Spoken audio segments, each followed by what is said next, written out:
আসসালামু আলাইকুম রহমতুল্লাহ বারকাতু। উপরে যে মানুষটা দেখতেছেন, দেখছেন, নওশাদ খান। সে হইছে আমাদের ঢাকা বিমানবন্দরের ম্যাজিস্ট্রেট। কথা হইল, এই যে দেখতেছেন এই লোকটা অত্যন্ত সৎ। ওই দিন এক দোকানে গিয়া বলতেছে যে 5 টাকা সমাচার হয়তো বা 10 টাকা হইতে পারে, 30 টাকা হইল কী কারণে? এই যে দেখেন উপরে আমি ছবি দিয়ে রাখছি। এই কারণে 30,000 টাকা জরিমানা করছে।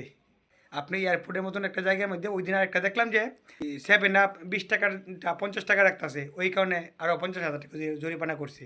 সে অত্যন্ত সৎ একটা লোক। কিন্তু প্রশ্ন হইল এখন কি এই স্যার এখানে কি টিকতে পারবে? কারণ সিন্ডিকেট তো আপনার ভাই বন্ধু আত্মীয় স্বজন থাকে না, ওদের একটা গ্রুপ আছে।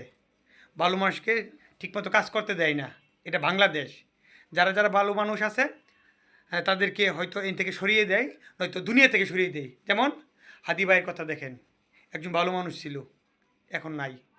ফুটফুটে একটা ছেলে সন্তান রেখে সে দুনিয়ার মায়া ত্যাগ করছে। ইচ্ছাকৃতভাবে ত্যাগ করছে না, আপনি আর আমি তাদেরকে সরিয়ে দিয়েছি। কারণ আমরা সিন্ডিকেটের লোক, সৎ মানুষের পাশে থাকতে চাই না। যদি তাই হতো, কি করে একজন খুনি দিনের দুপুরে বাইকে করে হাদি ভাইকে গুলি করলো, গুলি করার পরে সে বাংলাদেশ ছেড়ে ইন্ডিয়া চলে গেল, কি করে সম্ভব? তার মানে আমরা দেশকে ভালোবাসি না, দেশের মানুষকে ভালোবাসি না। এই জন্য বলতেছি, এই যে নওশাদ খান স্যার, তাকে সবাই বলতেছে যে বাংলাদেশের ফাটাকেষ্ট, বিমানবন্দরে ফাটাকেষ্ট। কী কারণে বলতেছে?